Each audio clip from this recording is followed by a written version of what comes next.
Mirë se erdhët në një tjetër episod podcastit Flasim. Dhe sot pikërisht do të flasim për stërmundimet, sakrificat dhe rritjen e fëmijëve dhe krijimin e familjeve këtu në Angli me shumë vështirësi, me shumë sakrifica, por me një zemër dhe dëshirë të madhe për t'i edukuar ato dhe për t'i futur në jetë.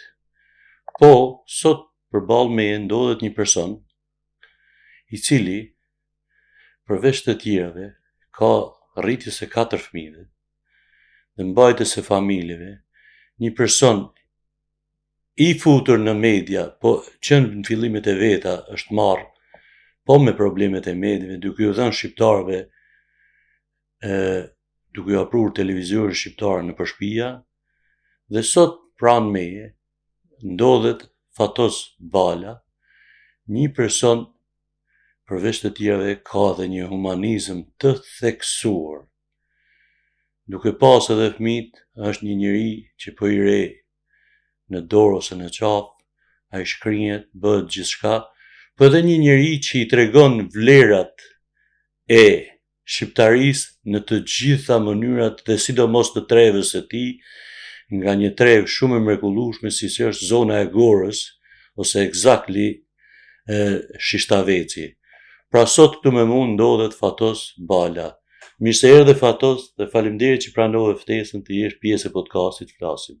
Mirë se të gjitha, ta falenderoj dhe unë sinqerisht vetëm emrin që kam dëgjuar Flasim e kam pranuar me gjithë që e bën ftesën.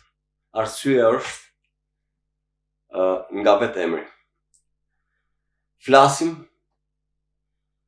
po do flasim. Do flasim edhe për ata që nuk flasin. Po, bile edhe të bërtasim i qik. Edhe do bërtasim. Po, kush është Fatosi me pak fjalë? Unë jam Fatos Bala, e vi nga fshati Shishtavec dhe vi nga qyteti Kukësit. Kukësian dhe në Papaden, emigrant në më shumë se gjysmën e jetës time. Njëri me ata halët e tia, i ardhur në emigrim në Angli që në vitin 1999, ka qenë shtator i vitit 2000, shtator i vitit 1999, data 21 shtator që kam marrë këtu në Angli. Erdha për pak kohë, po si gjithë të tjerët ngelem këtu. Nuk është se krijuam, e kisha të krijuar familjen time. Avash të rreqa familjen, krijova jetën, fillova të punoja, po të punoja në mënyrë të ndershme, dhe gjithmonë Fatosi ka punuar me punë të ndershme.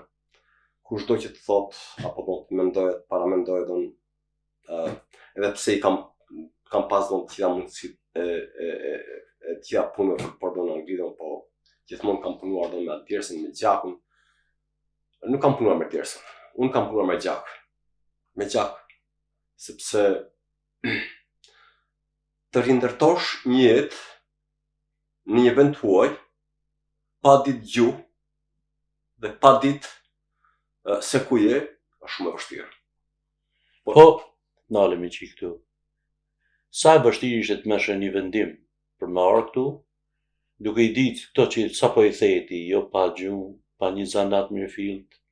Dhe me thonë, pa një zanafill, ku më janë gjitë? Shiko, vendimet miren mbi bazat e asaj familjes tënde ti ku je rritur, ku je dhe çfarë ti do kërkon në jetë. Për të marrë një vendim nuk është vetëm dëshirë, por është një domosdoshmëri për të mbajtur familjen tënde, sepse nuk është vetëm ajo familja jote që ti do ke, po ke prindrit, ke nën, babain, motrën, vllajin, ke të gjithë ata të tjerë mbanash, Dhe nuk është shumë e lehtë që të marrësh një vendim të tillë që ti të nisësh të marrësh rrugë të gurbet. Kur e kthen në retrospektiv, kur kthehesh mbrapa, a mendon ndonjëherë se ky brezi jon është ka qenë pak si më i diskriminuar në kuptimin e mirë të fjalës, sepse kemi mbajt pikërisht këto familje, mbrapa babë, nanë, vllazën e motra. Nuk do e quaj diskriminim. Jo diskriminim. Diskriminim në thonjza. Në thonjza po diskriminim në kështu ja. Unë do e quaj kështu. Ne kemi qenë brezi më i obliguar për familjet. Edhe kjo është shumë e rëndësishme për njerëzit. Sot dhe kësaj dite, ne kemi njerëz që unë njoh ndoshta gjysmë pa të shqiptarë në Angli, po ka djemë të rinj sot që nuk flasin me papajnë, me nënën, me prindrit, me vllajën, me motrën. Ndërsa ne ishim, edhe ne kur s'kishim rjet, kur nuk kishim internet, sepse 99 ato nuk ishte telefon, 2000 nuk ishte telefon. Ne gjeni mënyrën më të sajuar, edhe ne do komunikonim me prindrit. Do komunikonim me familjarët tanë. Kjo ishte edhe që na mbante neve gjallë dhe na mbante afër njëri tjetrit. Sot, jo. Sot shkputja. Këtu s'jam dakord, nështë e shohim pak ne në këndvështrimin nga që kemi ka boca vite, kemi kalu, po edhe sot ka shumë të ri edhe. Po jam shumë dakord me ty që s'është në atë nivelin që ne kemi pas. Po duke nejt këtu, te kjo, sot po shifet sepse edhe gjuha, edhe zakonet, sikur po ikin pak, po i largohen ky brezi i tanishëm, qofsha edhe unë gabim. Ka ndryshuar gjithçka. Ka ndryshuar mënyra e jetesës, mënyra jonë e sjelljes. Ka ndryshuar edhe mënyra të ngrënit në një tavolinë ku hanim ne. Ne nuk hajmë dot në një tavolinë të gjithë familje bashkë, sepse nëse vajza është në punë, djali nuk është aty, dhe ne kemi ngelur tre persona në tavolinë. Dhe ne do hajmë bukë njëri pas tjetrit. Kjo është shumë e dhimbshme për mendimin tim. Nuk është ajo thirrja e asaj nënës që thoshte është vënë buka dhe duhet vini të hani bukë, sepse nëse nuk do hani bukë tani do s'ka bukë. E vërtet është. Po tash sigur edhe zhvillimi ka marrë pak në ritme më të shpejta dhe duhet jemi edhe koshient edhe për këtë kohën e re, të jemi realist. Sepse me sa maj men unë ti ma ke treguar një histori kur ke ardhur këtu, me thonë ke qenë out, si i thonë në anglez, nga gjuha, nga zakonet dhe... Kam ardhur këtu unë... Pa e lidhe me këtë që sa po theja, dhe me thonë, për këtë ndryshimin. Po mirë është na e thush atë historinë pak. Kur kam ardhur unë këtu, unë nuk di asnjë fjalë. Unë nuk di të blija cigare, sepse pija cigaren. Unë nuk di të blija bukë. Shkoja gjeja bukën, po nuk dija çmimet. Dilsha në mëngjes, më thonë njerëz morning, unë u kthehesha me një fjalë tjetër, nanën më thoshja. Ato morning unë nanën, po rastisa mi diçka unë morning njerit, a i tha tondën, mos thash. O vlla tha më shajte, jo më falë thash, se dija, edhe ngela. Tropo janë. Sot e kësaj dite e kam mik shtëpie, po tha, po ku të vajti mendja, tha, por nuk dija, çfarë them, nuk ta do morning unë nanën, tha, mos dilte në një shqiptar, tha, edhe ja ku dole ti, tha, edhe të përgjithësoj për këtë, që më dole përpara, tha, sepse po kërkoja njeri të prisja shqipu, vlla. Do me thonë e gjeti zgjidhje. Gjeta zgjidhje për polushim. E gjeshim edhe zgjidhjen në atë kohë për të mbijetuar. Është shumë e vërtetë. Shiko, mbijetesa për të mbijetuar do gjesh zgjidhjen se s'po. Po sa më atleta. Sa më padhimje. Kjo është më e mirë, që don ata zgjidhen ta gjesh në padhimje, se don ka zgjidhje edhe me dhimbje. ka zgjidhjen të ndryshme, ka zgjidhjen që të plesh nëpër trena, ka zgjidhjen të plesh nëpër rrugë, ka zgjidhjen sa duash, po zgjidhjet me zgjuarësi janë shumë të famshme. Tu ne prap këtu te sa e vështirë ishte të rritëshe fëmijët në Angli? Në kuptimin e përgjithshëm të fjalës. Anglia neve na mundsoi don shumë gjëra. Anglia neve na dha të gjitha mundësitë. Mvaret se sa njerëzit i kanë përdorur. Po ka pas njerëz që kanë përdorur për së mrapshti, po ka pas njerëz që kanë përdorur për të hyrë lart, për të hesur. Dhe shko, nuk kemi pas eksperiencë. Nuk kishim ndjenjë të mëdha. Pa marrë parasysh se ne do një kishim të gjitha mundësitë dhe anglezi, ose Anglia ne i dha të gjitha mundësitë. Nuk dinim shumë gjëra. Nuk kishim udhërfyers që neve të na drejton, thoshin në shko, këta janë rrugët, duhet bësh këtë, duhet bësh atë. Sepse jo njeriu që vjen nga një vend i izoluar aq vite në atë vendin tonë kemi qenë, dhe të vish në një vend kaq të pasur dhe emancipuar dhe të ecësh përpara. Por unë do them një diçka shumë në përgjithësi. Me kaq njerëz sa njoh unë, shqiptarët janë njerëzit më me vlerë në botë. Në ç'kuptim? Janë njerëzit më të zgjuar.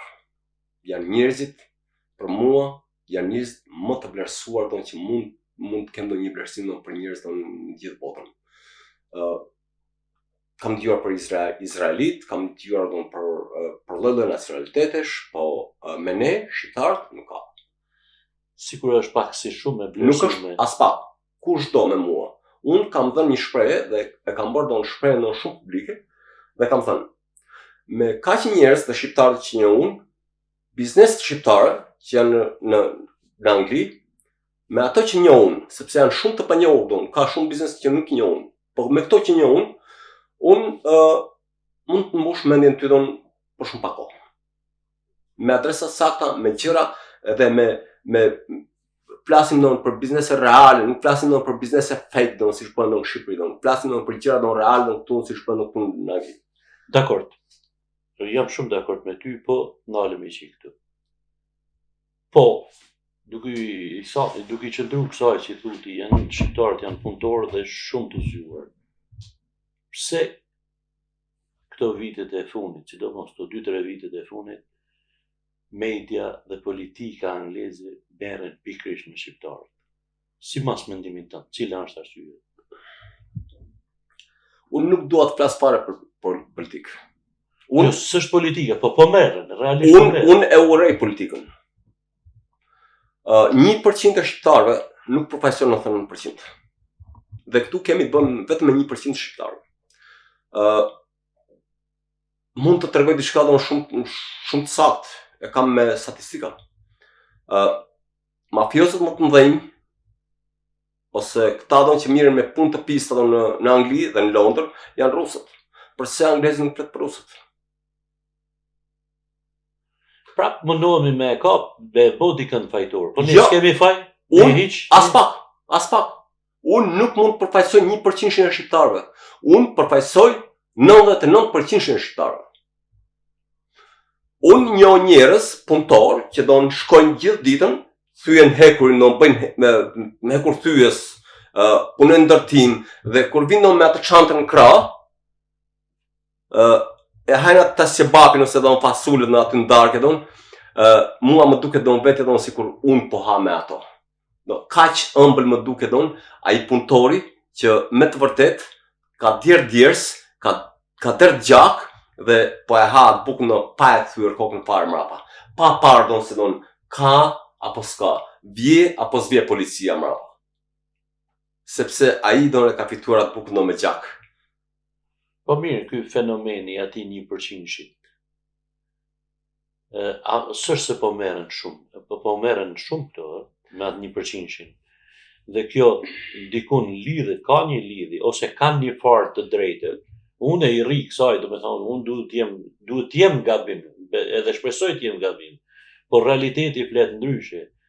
Ti e përmeni atë pjatën e fasulës dhe tasjebavit. Ava mjes, këto punëtorë që punojnë me gjithë në për atje, lexojnë anglisht gazetën dhe te faqja 3 ose e 4 e ke një shqiptar. Dhe kjo është kjo një aspekt i joni, është shumë e dhimbshme. Është shumë e dhimbshme. Në 2 milion njerëz që jemi ne, këta 1.000 veta do nuk na përfaqësojnë. Ose këta 200 veta nuk na përfaqësojnë. Shiko, unë i respektoj edhe këta. Sepse edhe për këta njerëz është shumë sakrificë.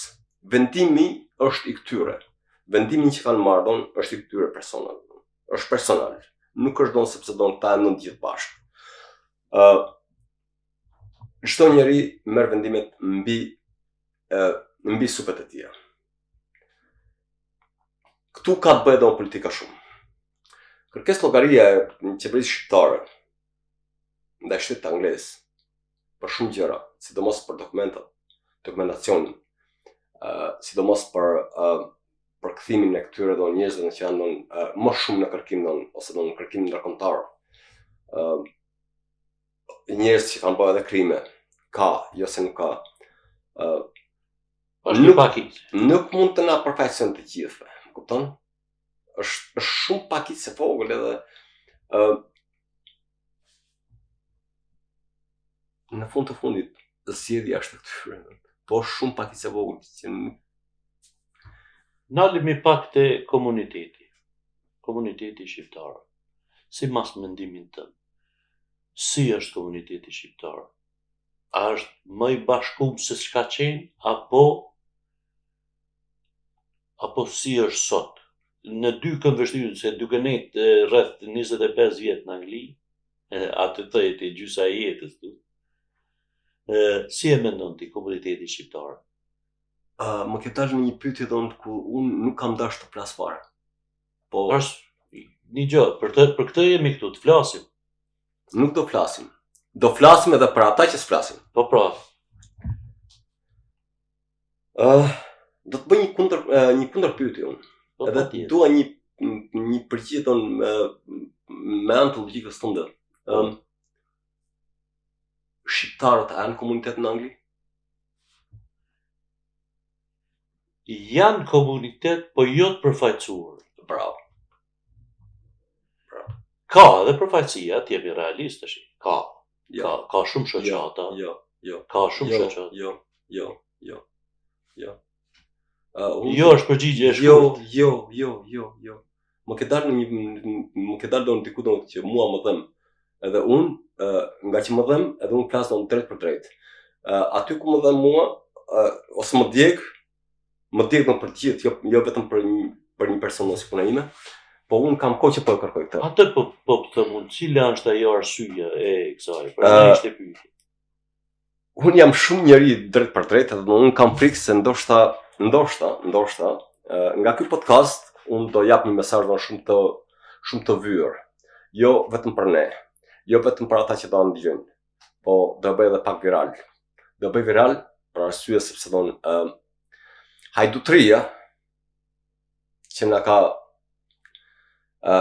ardhur nga atje do kemi ardhur ne, ka vazhduar edhe këtu në Angli.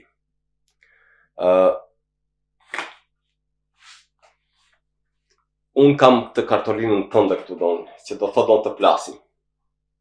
Më kupton? Gjërat nuk bën me kartolina. Gjërat bën kështu me fytyrë. Si puna ime, si puna jote. Edhe unë nuk kam frikë ta nxjerr fytyrën. Sepse nuk jam hajdut. Unë nuk vjedh. Unë nuk nxjerr kartolina. Unë punoj. Unë fitoj me gjak. Unë fitoj me djers. Këtu janë shumë. Janë shumë nga këta shoqatat. Janë shumë nga këta që do marrin lek të papam, në emrin tim, në emrin tënd, në emrin të gjithë shqiptarëve. Unë nuk do të cek asnjë nga këta, po dua t'u jap një mesazh. Bëni diçka për fëmijët tanë, për fëmijët e juaj, për fëmijët e gjithëve. Jemi ngopur me foto, jemi ngopur me këta video të shkurtra, jemi ngopur me këta qa bën ju një party të vogël atje në parqe. Unë kam, mos më ndërpret lutem, unë kam një statistik shumë të çuditshme. Dhe e kam. Dhe shumë nga këta që i kam përmendur, e din se për kë plas. Unë nuk kam frikë t'i përmend dhe me emra, edhe me gazeta, me gjëra, me budallëqe, me gjithë shka po asnjë nga këta nuk doli që thosë shiko, mbi të ardhurat që marrim ne nga Mbretëria e Bashkuar, unë ose ky grup personash do hap zyrën për drejtat e shqiptarëve. Zyrën ku një njeri i thjesht, i paditur, mund të shkojë të ankohet. Po asnjë nga këta nuk ka bërë. Se ka bërë sepse këtyre u janë dashur lekët. Unë kam përshtypjen se këtu ke të drejtë. Po jo deri në ekstrem. Ato lek nuk janë as të mëdha. Janë. Nuk janë edhe as të mëdha. Dhe ato njerëz që merren me këtë punë kanë vështirësi. Nuk ka asnjë lloj vështirësie. Çfarë? Do jemi realist. Unë duhet të jem shumë realist. Mbi atë që po them, unë jam shumë përgjegjës. Unë të thash më ke ngasmuar në një diçka që unë jam shumë pasionant. Shumë pasionant jam. Kam qenë sepse unë kam 4 fëmijë. Jam babai i 4 fëmijëve. Të 4 fëmijët mua më din shqip. E di pse? Sepse unë i kam çuar në shkollë. Fëmijët e mi din të shkruajnë shqip. Fëmijët e mi din të flasin shqip. Fëmijët e mi din të flasin edhe gorançe, sepse gorançen kam mësuar unë. Nga që unë vi nga një vend ku unë flas ndonjë gjuhë tjetër, nga një zonë tjetër, edhe unë dua ta them dikush mund të thosë që ti je kështu. Jam, edhe unë nuk e mohoj asnjëherë për ardhen time, vendlindjen dhe atë që jam, kur nuk i mohoj. Ke unë ka një diçka shumë bukur, që unë mbaj traditat e familjes. Fatos ish pasionant. Fatos. Po, dhe me thonë, unë jam shumë komplet dakord me shumë gjëra që e thua këtu. Ne, si shqiptarë, nuk kemi ka me dalë në matkullumit, edhe prej atyne që janë atje në Shqipëri. Ajo na njeh gjithmonë neve. Unë jam edhe për këtë. Dhe me thonë, ka edhe pyll pa dera nuk ka, dhe me thonë.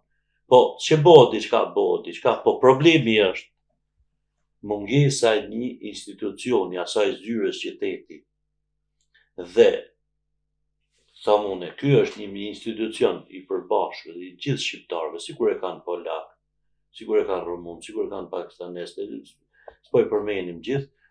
Po, mungesa e një institucioni, po a mos është edhe një gabim, se kur demi ne, kur dojmë ne, bëhet diçka, dhe me thonë, mos është një gabim i joni, që edhe ne, dikur jemi ti e manë me shumë mirë, atje ku kemi pas jetu në Birmingham, u mbledhshim me një fishlume. Po.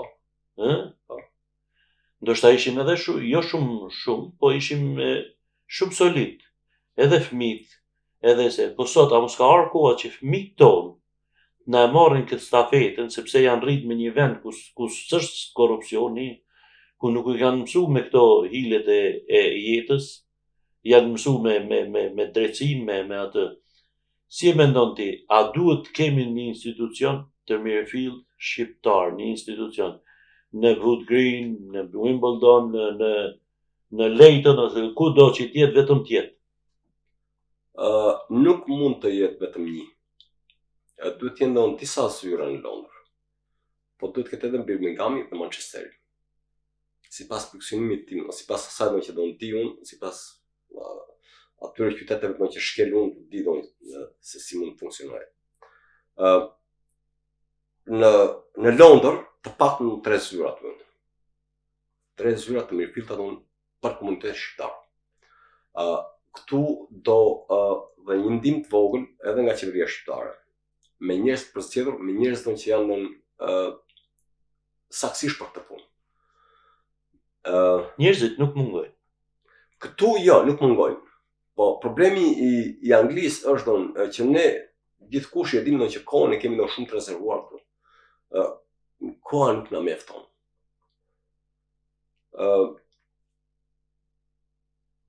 Unë mendoj që janë 3 pika ose 3 zyra duhet që të jenë të koordinuara dhe të bashkëpunojnë me njëra tjetrën, të jenë 3 në 1, që të jenë qëllimi që të jenë për ndihmuar shqiptarët. Për ndihmuar shqiptarët në të gjitha drejtimet. Edhe për një kështu advice, për një e nëzori landlordi ka shtëpia.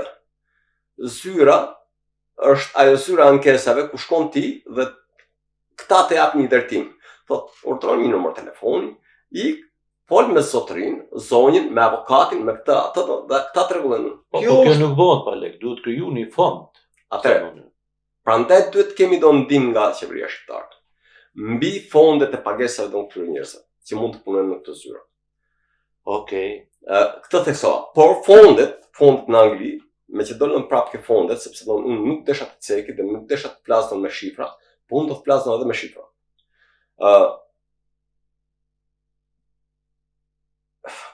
Janë këto që mbaj mend.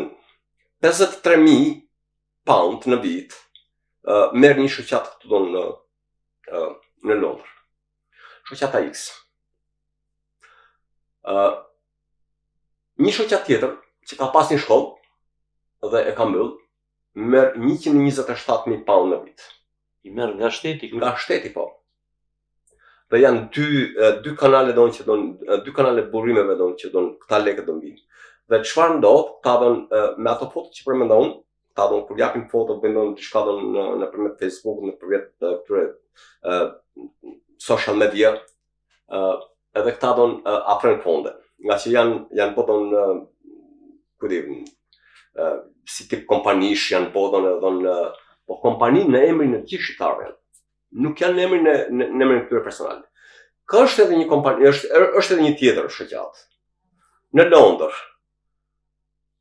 Kjo shoqata në Londër, unë kam kuptuar ose kam marrë vesh që edhe millin, edhe bukën, edhe ushqimet që mirë për familjen, i shonte këta recetat ose këta recitat që i shonte atje mrapa, edhe i mirë të lek mrapa. Shkonte deri në ta bajt 273.000 pound të ardhura nga shteti anglez për të bërë donacion për komunitetin. Po sa kanë bajtur këta komuniteti? Kaq lek? Ne, se këto janë gjëra që merret dikush tjetër. Ne mund t'i themi, po merret dikush tjetër. Më fal, kanë qenë publike, nuk është nëse i them unë, kanë qenë publike. Unë i kam të regjistruar atje. Dakor. Tash dalim te një që e ke qef edhe ti. Si ka mundësi, ka të erdhi ky pasioni për TikTokun. Edhe për me thonë, mos është, do me thonë, ke hyrë edhe ti në trendin e modës. Unë me modën kam qenë gjithmonë. Unë me median kam qenë që kur kam ardhur këtu. Unë kam qenë ndoshta një person që kam pas lidhje me televizorat, me televizionin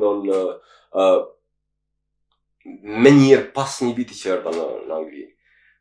Për gjithë atë që do më njohin edhe e din nëse kush jam, unë kam qenë një ndër specialistët më të mëdhenj kam qenë dhe jam ndoshta, po kam kodon kam kodon që kam heq dorë nga këto nga elektronika edhe desha të pushoja pak. Jam aty kam qenë. Fillimisht unë vendosa që mos kem. Fillimisht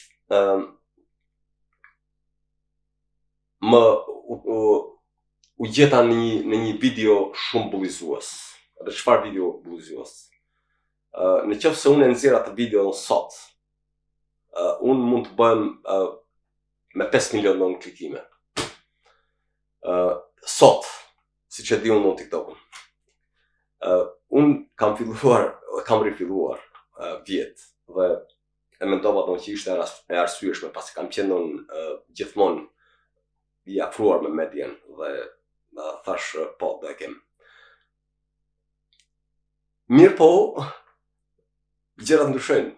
Kam pas donë shumë admirime, kam pas shumë telefonata admiruese për ato që them unë aty donë në TikTok, për gjërat që flas, për gjërat origjinale, ndoshta edhe nuk I bëj ato video donë shumë të mira, po donë është të një vit, po jam reali, po. Po kam pas edhe njerëz që kanë thënë unë duhet ta mbyllësh TikTokun. Dhe jam menduar shumë. Dgjoj, ti si e dërzu atëherë kur është qenë për më ndërzu, për mendimin tim unë them që ta vazhdosh, sepse e bën mas miri dhe nuk është se po I ke vu filtra apo po rregullon gjë. Ti flet diçka reale, promovon ato zonat e bukura, promovon edhe një retrospektiv të jetës tane, po shumë mirë, lumi ai si e bën. Unë kam promovuar çfarë zona ime jep. Unë kam promovuar çfarë zonë normal, që ne jemi të shtyruar për patatën e shtavesit. Dhe unë nuk e lej kam dëshirë nuk është se unë shes apo blej. Kjo është më e bukur. Unë as nuk shes, as nuk blej. Nuk bëj reklama. Unë bëj reklama vetëm për zonën, vetëm për fshatin, për komplet zonën, se Shtavesi profesion tani themi në thonjza të gjithë zonën. Ora për gjithën e Shtevesit, Spesa Dix, që të gjithë ja admirojnë. Nuk për ujin, për pemët, për bukuritë natyrore që për ato prejnë atje janë shumë të mrekullueshëm. Unë pajta në mal 2 ditë që më mishin telefon po pse rin mal. Ore, njerëzit e mençur dhe ata që duan të pushojnë rinë atje. Sepse ne zhurmën, makinat dhe ata e ke kopju për këtu. Jo, e kam thënë në para ca kohë. Jo, dakor. Po, pyetje drejt për drejt. Kjo puna TikTokut është bëu për fitim apo për hobi? Atëre, unë nuk e kam në parë për fitim, asë nuk dua të fitoj nga TikToku, unë thjesht dua të promovoj gjërat që mua më merr mendje kanë vlerë. Edhe nuk dua as edhe një lloj përfitimi. Unë nuk s'kam parë në punë me këta. Çfarë bëjnë këta njerëz të tjerë live, kjo, ajo që të rri gjithë ditën. Jo, unë bëj një video, e liroj aty dhe presa të komentet e bukura ka dhe komente negative. Dhe duhet I pranoj. Po mirë me policët çat patën, për lista anglisht çat bën atë. Në atë video. U bë virale shumë ajo video. Unë të them të drejtën, unë nuk e prita që të bëj. Se më sa di unë ti e respekton shumë ligjin anglisht. Po, dhe je për ditë përballë me të sepse je rrugëve. Atëherë kam 10 mesazhe që para 2 vjetësh unë kam pas një përplasje me policinë dhe ka qenë edhe ajo u bë virale, iku edhe e quan edhe Kejeta Shqip, fugoni si u shkarkua dhe si shqiptarët detyruan policën të ngarkojnë fugonin. Po nuk ishte realisht ashtu, unë isha I arrestuar, isha në fugon në atë periudhë kohore që ta po shkarkon dhe kontrollin fugonin. Ishte një lajm I rrem që dikush I kishte dhënë, po këtu ishte diçka shumë e dhimbshme sepse për këto lloj shqiptarësh duhet të flasim ne. Për këto lloj njerëz që kanë pak potencial, se kanë një punë që është më e ngritur se ajo puna jonë që kemi. Unë vetëm kisha për biletën, gjithçka në rregull, me pasaportë angleze, jam shqiptar, edhe jam uksion me pasaportë në Angli, atje kudo jam shqiptar nga Shtavesi unë shoh. Edhe nuk e mohoj, jo këtu në Angli, po nuk e mohoj në asnjë vend. Më thotën ajo zonja aty më thotën shiko I ke desku numër 10. Dhe vete atje I them hello bëj check-in në anglisht I them can do a checking. Tha ma theu shqip tha pse tha erdhe këtu. Ishte një grua mund të thënë ishte pak më moshë 50-55 vjeçë, edhe filloi me pyetjet. Je kosovar apo nuk je kosovar? Je shqiptar I Shqipërisë dhe je me pasaportë kosovare apo edhe unë u irritim të papam, edhe ata që e kanë parë se si kanë folur unë nëpërmjet asaj videos, ishte diçka që vetëm flaka nuk më dilte. Sepse këtë lloj pyetjesh një shqiptar ose shqiptar nuk do t'i bëjë në aeroport, sidomos që ti do një për një udhtim, edhe ajo nuk e din ke një prind të smur, ke një motër vlla në spital, apo ke një hall tëndin, apo nuk janë të gjithë njerëzit që ikin në Shqipëri janë për qejf.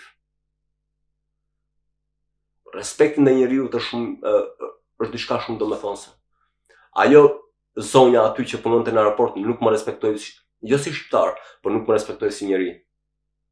Dhe unë mora pasaportën, e hodha në tokë, mora valizhen e derta komplet me rroba me çka kisha dhe bërtisën ta polis. Në një moment pash policën që vinë me armë. Edhe aty unë u tremba mendova që edhe mund u tremba. Nuk u tremba se do vdisja, u tremba se të ndodhte në prazgjehish. U dola para policëve, thash mos vraponi personin që kërkoni jam unë. Ndërkohë një polis u ndal me mua dhe tjetri do mbajti atje që fliste, vendosën këta që të më nxjerrin jashtë aeroportit. Atëherë unë mendova që ti provokoj. Pse jo, thash, do i provokoj. Në një farë mënyrë do i provokoj. Ndeza telefonin dhe lirova kamerën, këta më mblodhën rrobat e mia, atë valizhen, pasaportën, e vënë mbi valizhe dhe më dhan, i mora ato, duke të rreq valizhen me një dorë valizhen me një dorë telefonin, kur thash mos për punën e kësaj nuk du të bëj një kontrareklama, por reklamë janë shumë shpifse për mua që një njeri mund të mendojë, po kjo linjë e Lutonit, shok, vlezër, motra, po na e ka shpif, po ka kodon që na ka shpif. Jo ka linjë, jo ka s'ka. Jo është anulluar, jo s'është anulluar. Jo kemi pilot, jo s'kemi pilot. Edhe nuk ka drejtësi. Nuk ka drejtësi sepse këta janë ata Dhe me thonë ti i rrin pa drejtësisë në kohë. I ri. Po ne shqiptarët edhe kemi këtë asimilimin, me i herë bim, sa na jepet një diçka në dorë, plaka ndryshon. Atë ditë ishte e bukur sepse ajo thënia e atij polisit, ta mbaroj këtë pastaj të ja përgjigj për këtë.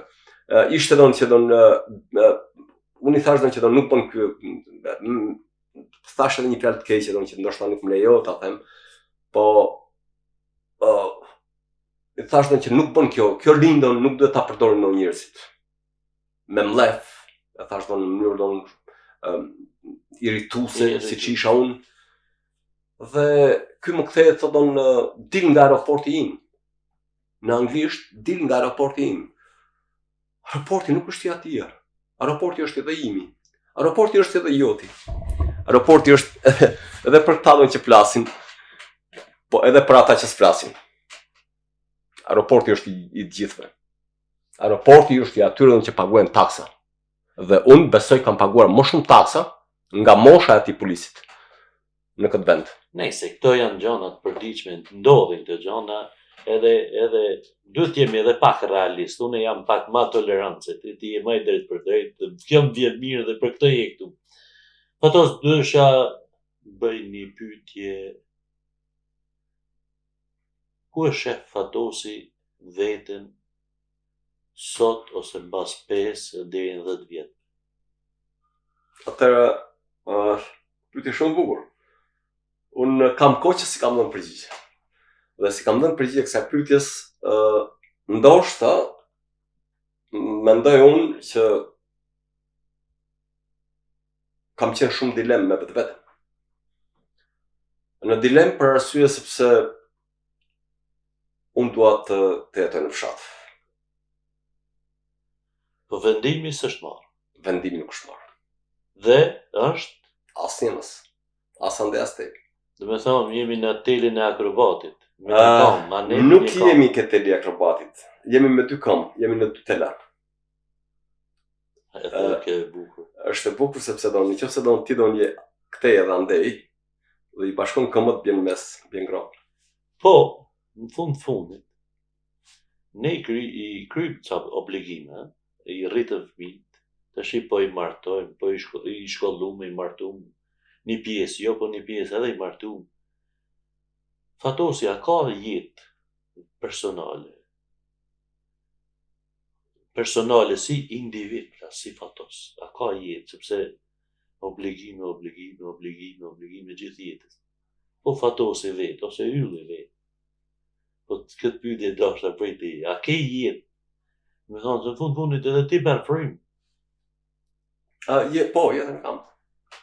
Po jeta ime nuk është e varur këtu në Angli. Jeta ime është shpirtërisht, është me pjeshkët, me malet, me ujin dhe me vendlijen time. Dhe me thonë, do thotë që unë mos sot, në qoftë se jo sot, nesër, pas nesër, po një ditë unë do të them atje nga ta marr. Para se dalim diku tjetër, desha një mesazh shtatin për të gjithë shqiptarët, si këtu në Angli, po veçanërisht shqiptarëve në Angli edhe sidomos brezit të ri. Brezi I ri duhet jetë dhe me këmbë në tokë.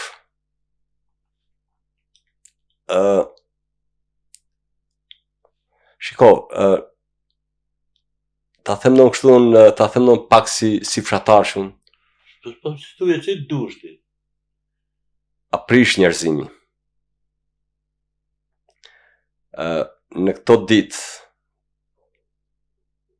më tregot ti personalisht sa njerëz ku shinj, njerëz të afërt, ti ke për vizitë në fundjavë, asnjë.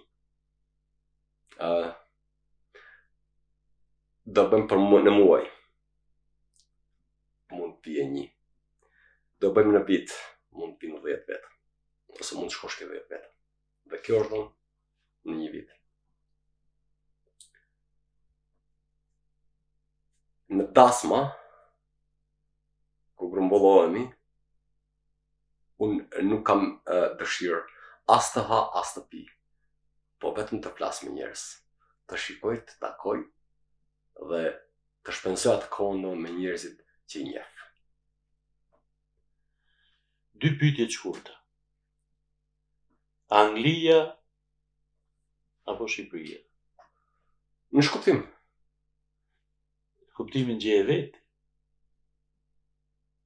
Për mua, po flasim këtë fazë që jemi ne, në këtë moshë që jemi tash. E kemi provu Anglinë, po dhe jemi rritë në Shqipëri. Na vjen një kohë tash, ose duhet me zgjidh. Atëherë unë zgjedhin të dhash që parë. Unë jam ndonë për në fshat. Unë nuk jam ndonë, shiko, unë nuk jam për Tiranën, po nuk jam edhe për Durrësin, unë jam për malet. Të kam pa dikun në një video, në qofsha I gabu, pse e bona këtë pyetje në Anglia apo Shqipëria. Se ke thënë Europa është më e mirë se Anglia. Shumë e vërtet. Nuk ka shumë kohë që kam thënë. Jo, mos ndoshta kjo është nga një padrejtësi që mund të jetë bëu ty dhe nuk është vetëm një padrejtësi, nuk ka të bëjë fare me padrejtësi. Ktu ka të bëjë me jetesën 1, me streset 2 dhe se si ne jetojmë me këtë rutinën e jetës këtu. Në qoftë se do të tregoj diçka shumë reale. Unë kam një mik në shtëpi time sot, tani që flasim bashkë. Dhe sot në mëngjes, kur jam ngritur nga gjumi, kemi pirë kafen, po kemi pirë kafen në kuzhinë. Atë kuzhinë time do të vogël që kam unë. Shpreha që më ka vrarë është kur s'do të jetoj në Angli, me streset që keni ju, pa bërë asgjë.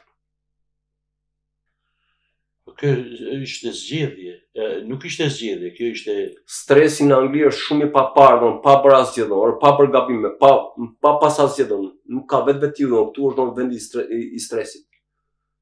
Po në dha gjithçka, në dha shumë. Nuk është e vërtet. Ne erdhëm në Angli për t'i dhënë gjithçka.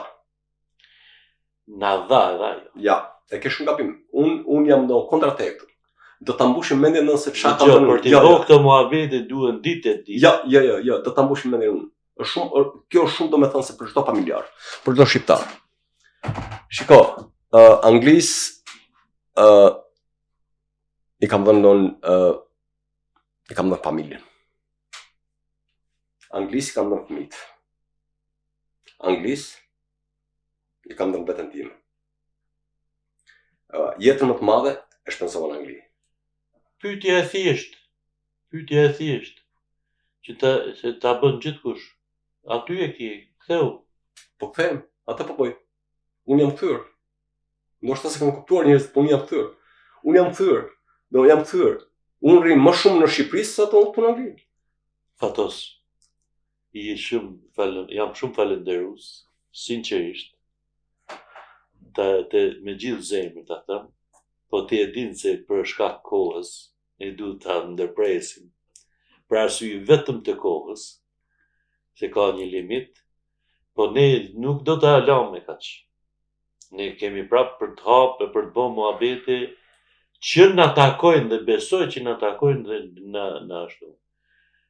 Kisha dash për sfundi me e thonë një mesazh shtatin për këtë dhe këtë, ku dush. Atëherë do them dy. Do them dy. Dije mua. Do e lidh mbi pyetjen tënde të fundit që më the. Shqipërinë apo Anglinë. Në qoftë se një burr, që është burr, ai dund malet. Edhe do shkon aty do kudo ai. Kjo është do pak thënie si funksionç. Një burr i Zoti i dund edhe malet edhe do shkon aty do kudo ai. Mesazhi i fundit i imi do të ky. Dhe është shumë i bukur. Është për njerëzit, është edhe për njerëzit që s'ka njerëz. Jo të gjithë ka njerëz të afërt.